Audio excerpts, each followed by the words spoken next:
세계 최대 담수어, 그러니까 이제 민물고기로서 그 최대 크기를 자랑하는 이제 여러 종류가 있는데, 그 중에 하나가 이 아마존에 서식하는 피라루크라고 하는 이 물고기가 있습니다. 잠깐 영상을 보시면 여러분 아마 보신 적이 있을 거라고 생각되는데요. 이 최대 크기로 자라게 되면은 거의 5m 정도 되니까 거의 한 15 feet, 15 feet 정도로 자라고요. 그 다음에 이 무게는 거의 한 200kg가 되니까 파운드로 아마 계산을 하게 되면은 거의 한 450 파운드 정도가 됩니다. 대단하죠. 이 워낙 큰 몸짓 덕분에 이 사람밖에는 이 아마존에 그 천적이 없다라고 그렇게 이야기할 정도입니다. 그래서 그 등치 가지고 이제 한번 이렇게 공격을 하게 되면은 이제 그 보통 15톤짜리 광화유리도요 금을 가게 하고 아니면 이제 깨트릴 정도로 그런 강한 힘을 가지고 있습니다. 그런데 여러분 그 아마존 하면 이제 유명한 그 물고기 가운데에서 짐승이 물에 빠지면 막 떼로 몰려가지고는 이제 물어 뜯는 뭐 심지어는 뭐 배고프면 사람까지도 뜯어먹는다고 하는 시기라고 하는 피라냐라고 하는 그 물고기가 있습니다. 그런데도 이 피라냐가요 때려지어도 이 감당하지를 못한다고 합니다. 왜냐하면 그 이 피라루크의 이 비늘이라고 하는 게 얼마나 딱딱한지 거의 방탄 조끼를 입은 것과 마찬가지라고 하는데요. 이 구조가 이제 이중 구조로 되어 있다고 합니다. 이제 겉에는 이 아주 광물질처럼 이렇게 딱딱한 그런 아주 가벼운 물질로 되어 있고 안에는 부드럽지만 아주 질긴 그 물질로 형성이 되어 있다고 합니다. 그래서 아주 면도칼 같은 날 같은 이빨로 이 피라냐가 확 깨물어도 이게 간통을 하지 못한대요. 뜯지를 못한다고 합니다.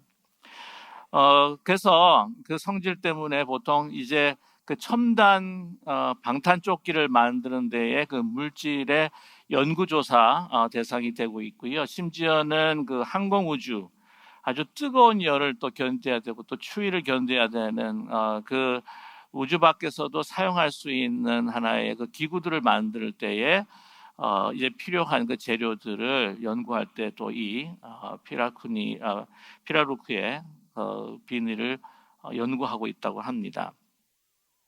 아무튼 그 정도의 그 힘과 또한 그 능력을 가지고 있는 피라루크라고 하는데 아까 이제 보셨다시피 이제 피라라고 하면은 이제 이게 포르투갈어입니다. 이 물고기라고 하는 말이고 루크라고 하는 것은 이 빨간 열매를 지칭하고 있는데 보시게 되면은 이제 빨간색으로 이제 그 몸이 이제 빛깔을 내는 것을 볼 수가 있습니다. 이제 그럼에도 지금 많은 그 개체가 이제 줄어들기 때문에 또 그 아름다움에 그 관상용으로 또 사용을 하고 개체 수를 늘리기 위해서 이 양식을 통해서 이렇게 자라게 한다고 이렇게 이야기하는데요. 근데 한 가지 이렇게 5m까지 자랄 수 있는 이 피라루크가 하여튼 이 양식에만 들어가게 되면은 이 그 크기의 한계를 넘어서지를 못한다 그래요.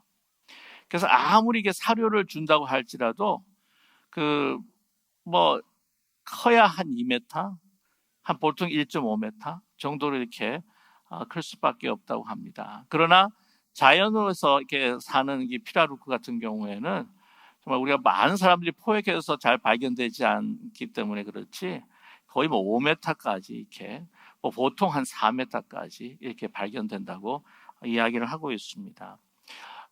이 양식, 그 좁은 공간에서 자라고 있는 그 피라루크, 한마디로 그의 현실에 적응을 하고 이제 길들여지기 때문이라고 그렇게 이야기를 하는 것이죠. 이 동물들 보게 되면은 그 현실과 그 환경에 그 적응하며 길들여지는 동물들이 꽤 있습니다. 예를 들자면은 이 아기 코끼리 같은 경우에 어릴 때에 그 가느다란 밧줄을 이렇게 말뚝에 박고 이렇게 묶어 놓으면 아무리 등치가 크고 힘이 있다고 할지라도 그거를 이제는 끊지 않고 거기에 매여 있는 그러한 현상들을 우리가 발견하게 된다고 하지 않습니까? 이제 새장에 갇혀 있는 뭐 독수리가 제대로 날지 못하는 그런 비유도 우리가 종종 듣곤 합니다. 여러분, 동물뿐만이 아니라 우리의 인간, 우리 사람도 이러한 환경에 길들여지고 적응이 되었을 때에 하나님께서 정말 우리를 창조하신 그 목적, 하나님께서 꿈꾸시는 그 인간을 향한 정말 그 실현을 우리가 하지 못하고 이 현실에 길들여지고 갇혀 있고 또한 노예화 될 때가 얼마나 많지 않겠는가 하는 생각을 갖게 됩니다. 그런데 이 환경과 이 조건에 잘 길들여지지 않는 부류의 사람들이 있지요. 그것은 다름 아니라 바로 예수 그리스도를 믿는 우리 그리스도인들입니다. 특별히 초대교회 때에 그렇게 많은 수많은 박해를 받지 않았습니까? 그럼에도 불구하고 그들은 정말 예수 그리스도께서 우리의 주다, 예수 크리스토스 큐리어스라고 하는 그 말을 생명보다도 귀하게 여기면서 또한 그것을 지키며 선포했다고 하는 것이죠. 그 당시 그것은 이제 목숨과 바꿔야 할 말입니다. 그때는 케사르, 그러니까 시저라고 하는 것인데 로마 황제가 바로 줍니다. 큐리어스라고 이렇게 그들이 고백을 했어야만 했었습니다. 말을 듣지를 않는 거예요. 목숨을 내놓을지언정. 그래서 이 로마 사람들은요, 참 지지리도 정말 말 듣지 않고 고집이 센 사람들이 바로 그리스도인들이다라고 이렇게 지칭까지도 하기도 했다고 합니다. 옆에서 보면 그랬을 거예요. 저 사람들 왜 저렇게 고집을 부리나, 왜 저렇게 저항을 하나. 그냥 마음으로 예수 그리스도가 주라고 하는 것을 그냥 믿고 그냥 그 황제 우상 앞에 그냥 한번 절하고 고개를 숙이고 아니면 무릎을 잠시 꿇고 말 한마디 케사르 is curious, 그 로마 황제가 주입니다 라고 한마디 하면은 그래도 안전하게 그 박해를 피하면서 그냥 그냥 살아갈 수 있을 텐데 왜 그러지 않는가. 참으로 정말 말도 듣지 않고 참으로 참 고집이 센 사람이다, 아마 그렇게 생각들을 했을 것입니다. 그러나 그들은 현실에 길들여지지 않았다고 하는 것이죠. 왜냐하면 그들은 현실 세계 속에 사는 것이 아니라 믿음으로 하나님의 그 크고 놀라우신 세계 가운데에 살았기 때문입니다. 그래서 그들은 그 하나님께서 그 세계, 예수 그리스도의 세계를 통해서 주신 그 승리를 확신하고 믿었기 때문이죠. 예수 그리스도께서 십자가에서 모든 것을 다 이루었다. 또한 부활하시고 승천하시어서 정말 이 세상을 이기고 그 죽음도 어찌할 수 없는 영원한 부활의 생명으로 승리하신 예수 그리스도께서 그 현실 속에서 다른 사람은 그 눈으로 보지 못하는 예수 그리스도 부활하신 주님의 그 현존을 보지 못했지만 그들은 보았다는 것이죠. 그리고 그 승리의 선언을 그들은 기억하며 믿었다고 말씀드릴 수가 있습니다. 오늘 예수님께서 말씀하십니다. 33절에 이것을 너에게 이르는 것은 너희로 내 안에서 평안을 누리게 하려 합니다. 세상에서는 너희가 환난을 당하나 담대하라, 내가 세상을 이기었노라 라고 선언하고 계십니다. 예수님께서는요, 이 엄청난 선언을 하시는데 이 선언을 하시는 그 시간의 그 타이밍을 보게 되면은 우리가 봤을 때에 전혀 적절한 타이밍이 아니다라고 그렇게 판단할 수가 있습니다. 왜냐하면 막상 이제 곧 닥쳐올 것은 십자가의 죽음이라고 하는 사실입니다. 눈앞에 바로 십자가가 있는데 바로 이 고통과 수치와 모욕과 고난과 멸시가 기다리고 있는데 어떻게 내가 세상을 이기었노라 라고 선언하실 수가 있으셨겠습니까? 눈앞에 보이는 현실을 보았을 때는 세상에 죽임을 당하고 세상의 모든 것들을 잃어버리고 실패한 이 현실을 눈앞에 두고 있는데 무슨 이 세상을 이겼다 이야기할 수가 있을까요? 여러분, 그 요즘 말로 이야기할 때 이것을 혹시 정신승리라고 하는 것이 있어요. 다른 사람들은 다 인정하는데 자기가 고집을 부리고 정당화시키면서 내가 이겼다. 자기는 패배했는데 다른 사람들이 그걸 승리로 인정하지 않는데 자기가 그 승리를 정당화시키고 그것을 막 고집 부리면서 내가 승리했다. 이게 정신 승리라고 하는 거죠. 근데 예수님께서는요, 이 말씀하실 때에 그냥 자기만의 정신 승리를 누리면서 이야기하는 것이 결코 아니라는 것입니다. 이 승리는 바로 실체적인 승리요, 영원한 승리요, 참된 승리입니다. 말씀합니다. 그 승리가 있기에 세상에서 너희가 환난을 당하나 담대하라. 내가 세상을 이겼노라 라고 말씀하고 계십니다. 조롱받고 치욕을 받지만 그러나 그것으로 결코 끝난다는 것이 아니라고 하는 것을 선언하고 계시고 있습니다. 자, 이제 그 눈앞에 십자가를 둔 것은 역사적으로 볼 때에 삶에 있어서 자기의 그 누리고 있는 그 모든 부귀영화, 모든 사람들의 인정을 지키고자 했던 또한 종교 지도자들, 이스라엘의 종교 지도자들의 음모에 의해서 이제 죽었다. 그것이 역사적인 이유로 나타나고 있습니다. 그들은 예수님의 그 진리, 예수님의 참된 생명, 진정한 하나님의 모습, 하나님의 기쁨이 무엇인가, 그 구원이 무엇인가 이것을 선언하시고 선포할 때에 이 종교 지도자들에게는 그것이 위협이 되고 말았습니다. 많은 사람들에게 주었던 그 영향력을 상실하게 되고 자기들의 위치가 이제는 흔들리게 되고 저희들의 어떤 그 권위가 땅에 떨어질 것 같은, 그래서 그들이 이때까지 이루었던 명예와 능력과 권력과 또한 그 삶의 그 성공들, 그것을 지키기 위해서 그들의 인생 승리를 위해서 예수님이라고 하는 참된 빛, 그 생명을 이제 주기로 했다고 하는 것이죠. 이러한 가치관을 가지고 살아가는 우리의 모든 인간, 그 세상을 예수님께서는 세상이라고 이야기하셨습니다. 오늘 말씀을 보게 되면은요, 이 13장, 예수님께서 제자들과 함께 이제 마지막 날을 보내시면서 이제 발을 씻기시고 그들을 위해서 말씀하시고 또한 기도해 주시는 것이 13장에서부터 시작을 해서 14장, 15장, 오늘 16장, 그리고 17장에는 이 제자들을 위해서 예수님께서 하나님 앞에 간절히 기도하는 그러한 말씀들이 기록이 되어 있습니다.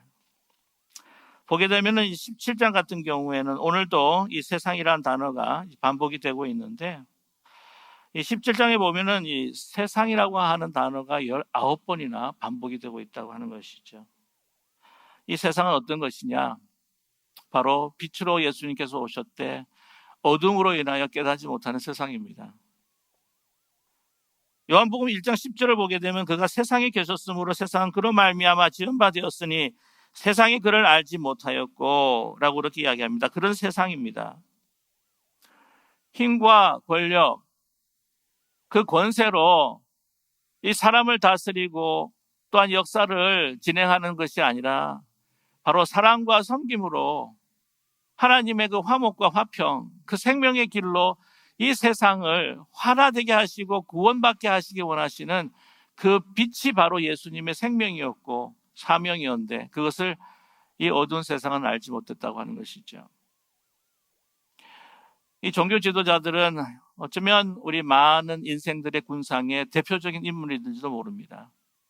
그들은 어떻게 생각했냐면은 자기 누리고 있는 그 모든 성공, 부귀영화, 자기의 그 인생의 승리를 위해서 그것이 방해되는 예수님을 죽여야 된다. 그리고 죽은 자는 말이 없다.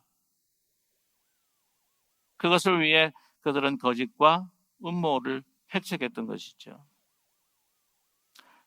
그러나 여러분, 그러한 삶이 과연 성공한 삶이요, 승리한 삶이라고 여러분 이야기할 수가 있을까요?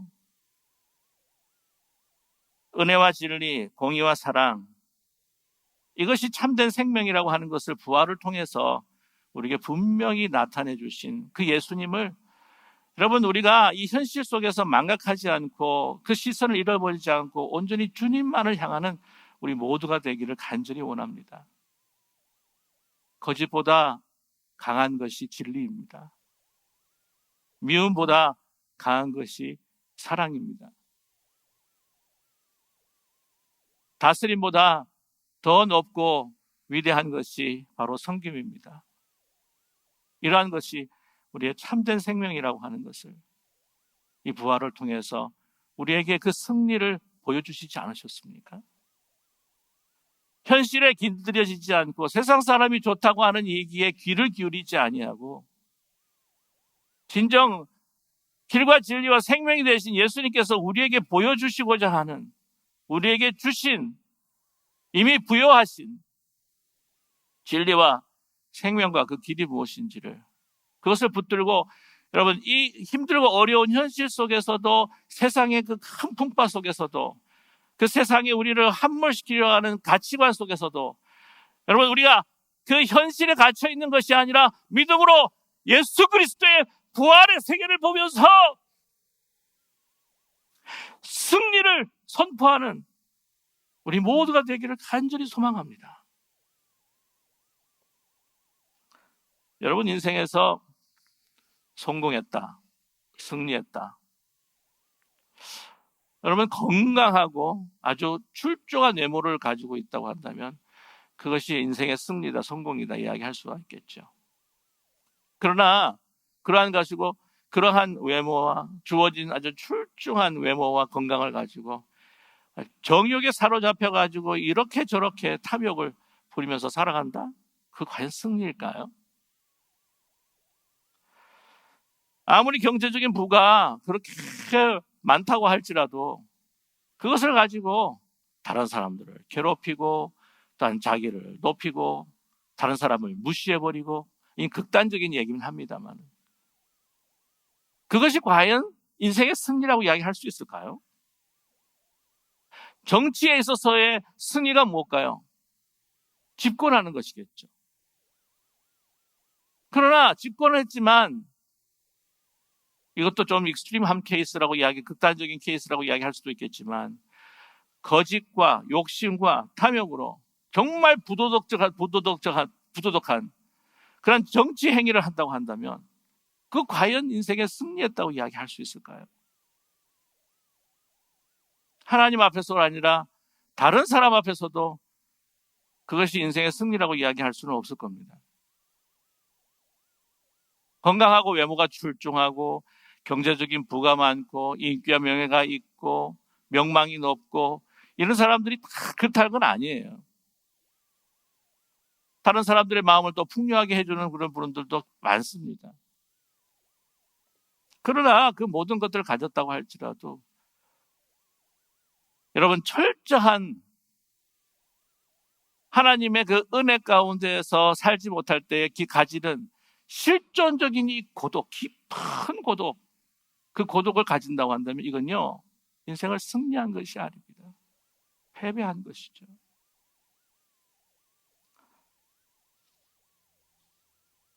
세상 사람들이 인정해주고 명예를 주고 내가 권세가 있고 모든 것이 다 있다고 할지라도 홀로 남아있었을 때에 깊은 고독, 외로움을 느낀다고 한다면 그건 인생을 승리한 것이 결코 아닙니다. 패배한 것이죠. 마음의 평화가 없고 깊은 처절한 고독 속에서 몸부림칠 때 그것은 인생의 성공이 아닙니다. 다 모든 것을 가졌다라고 하는 이야기할 수 있는 사람들이 굉장히 많죠. 그 중에 한 사람을 두게 된다면 어니스트 헤밍웨이, 여러분 아마 잘 아시기 때문에 제가 이분을 아마 예로 들고 싶습니다. 그는 별로 안 해본 게 없어요. 군인으로도 전쟁에 투입되어 봤고 유명한 여러분 작가 아닙니까? 노인과 바다로서 노벨상을 수상받은 적도 있습니다. 정말 유명한 작가, 투사도 하자 말씀드렸는데 투사도 했고, 종군 기자로도 해봤고, 뭐 리포터도 되어봤고, 작가가 되어봤고, 여러 가지 경험을 통해서 또한 이 작품을 쓰는데 여러분께서 너무나 잘 아시는 누구를 위하여 종은 울리나, 우기여 잘 있거라. 책은 안 읽어보셔서 아마 흑백 영화로 아마 영화를 혹시 보시는 분들도 많으실 것 같은데, 노인과 바다, 유명한 킬로만자로의 눈. 그는 굉장히 외모가 출중했다고 합니다. 그래서 아주 인물 값을 한몫을 했던 사람 중에 한 사람인데, 그가 이제 결혼했던 그 아내도 한 4명 정도가 된다고 그렇게 이야기를 해요. 여러분 아시겠지만 그가 1899년에 태어나가지고는 나중에 자기 스스로의 목숨을 끊는데 그게 1961년. 그래서 뭐 요절했다거나 단명한 것은 아닙니다. 그가 72세 정도 때에 요즘에 에버리지 나이로 봤으면은 그렇게 단명한 것은 결코 아니죠. 그러나 스스로 그런 목숨을 끊었습니다. 그가 뭐가 그렇게 부러웠을까요? 노벨상 수상도 하였고, 그 작품으로 인하여서 벌만큼 다 벌었을 것이고, 또한 그 외모와 그 창의력과 그 소설을 통해서 많은 여인들과 연인들의 시선을 받았고, 많은 사람들의 또한 칭찬과 또한 그 인기를 거머쥐었을 것입니다. 뭐 하나 부러울 게 있었을까요? 그러나 그는 심히 고독했다고 하는 거죠. 여러분, 심히 그의 고독했다고 하는 것이 어디에 나타나 있냐면은 이 킬리만자로의 눈이라고 하는 소설에 잘 나타나 있습니다. 여러분, 킬리만자로의 눈 아시죠? 예. 그 조용필의 킬리만자로의 표범은 아시는 분이 계시는데, 킬리만자로의 눈도 아마 잘 아실 겁니다. 킬리만자로라고 하는 이 그 소설이라고 하는 것은 그냥 간단하게 말씀을 드리면은, 이 해리라고 하는 한 남자가 이제 아프리카 초원에서 사냥을 하다가 이제 긁힌 그 상처로 인해서 그것이 이제 자기 괴사가 되어서 죽어가는 그 과정들을 그린 그 소설입니다. 그 아프리카 이 초원을 방문한 것은 그가 굉장히 사랑했던 땅이었고요. 또 이제 그 아주 부요한 그 미망인과 이제 재혼을 해가지고는 이제 새로운 삶을 이제 꿈꾸기 시작을 합니다. 그래서 그 새로운 삶을 시작하기 위해서 이 아프리카로 오게 된 것이죠. 그러면서 이제 킬리만자로를 바라보면서 이제 회상하면서 이렇게 전개되는 이야기인데, 그 킬리만자로의 눈이라고 하는 그 초입의 그 첫 이 표현들이 정말 의미심장합니다. 제가 한번 읽어드릴게요. 킬리만자로는 만년설로 덮인 산이며 해발 19,710피트로 아프리카에서 가장 높다고 알려져 있다. 이렇게 소설이 시작이 됩니다. 서쪽에 있는 정상은 마사요로 은가의 은가이라고 불리우는데 신의 집이라는 뜻이다. 정상 근처에는 얼어서 말라붙은 표범 시체가 하나 있다. 표범이 그 높은 곳에서 무엇을 찾고 있었는지 아무도 밝힐 수 없었다. 이게 바로 그 유명한 킬리만자로의 표범입니다.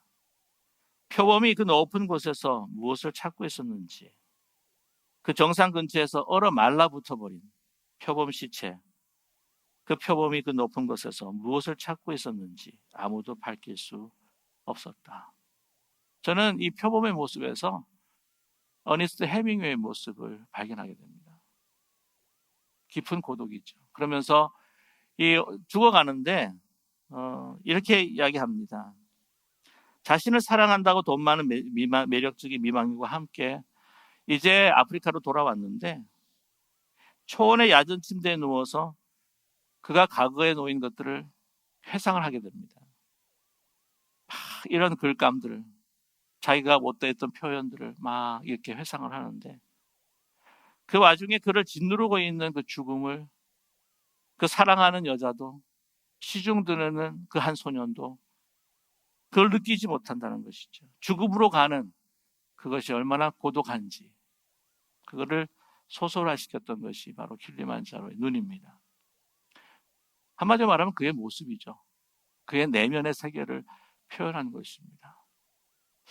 여러분, 인생에 있어서 가장 처절한 패배가 뭐라고 생각하십니까? 모든 것들을 다 가졌는데도 근본적인 어떤 깊은 고독과 외로움, 자기를 찾지 못하는 그러한 깊은 이 구렁 속에서 헤매일 때 그것이 가장 처절한 패배라고 그렇게 이야기하는 분이 계세요. 왜냐하면 이 외로움이라고 하는 것, 죽은 다음 가는 인간을 향한 하나의 저주와 같은 것이다 라고 이야기하죠. 외로움, 고독, 그것이 너무나 고통스럽기 때문에 자기의 목숨을 스스로 끊을 때가 있다고 합니다. 그리고 이 지옥을 묘사할 때에 이 지옥의 가장 이 단테의 신구 같은 거 보게 되면은 이 7개의 천상도 7개로 표현하고 있지만 이 지옥도 7개로 표현하고 있죠. 맨 끝에 가장 고독, 나 혼자만, 아무 소리도 없이, 여러분, 아무런 온기가 없이, 아무도 사람이 없이 홀로 남아있는 가장 어두운 곳, 그것이 죽음의 실체와 죽음의 가장 큰 공포와 고통이라고 그렇게 이야기하지 않습니까? 그것을, 그 외로움을 통해서 현실에서 맛을 보게 되는 것이죠. 예수님도요, 참 많이 외로우셨습니다. 특별히 십자가를 지시기 전에. 오늘 말씀을 보게 되면 뭐라고 하시죠? 32절입니다.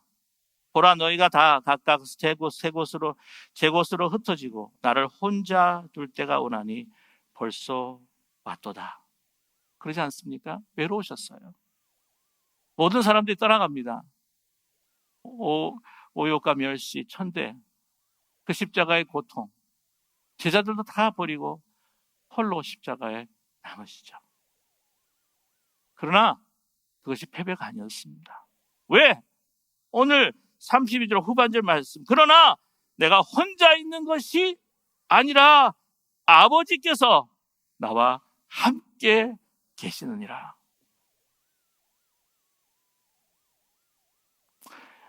여러분, 친구가 떠나가고 사랑 사는 사람들이 배반을 당하고 나에게 아무런 관심을 주지도 않고 내가 아무리 고독 가운데 있다고 할지라도 저 여러분, 부활하신 주님께서 이 시간 나와 함께 하신다 라고 한다면 이제 그 믿음으로 나의 답답한 현실, 고독한 현실이 아니라 그 영광스러운 그 부활의 생명에 하나님의 세계가 환하게 펼쳐지는 역사가 여러분의 삶 가운데에 나타나게 될 줄로 분명히 믿습니다.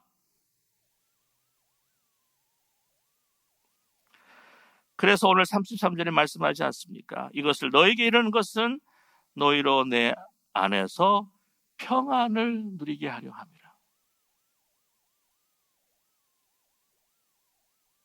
고독과 깊은 외로움 가운데서 처절한 몸부림을 홀로 치고 있는 사람들 안에서는 평안이 없습니다.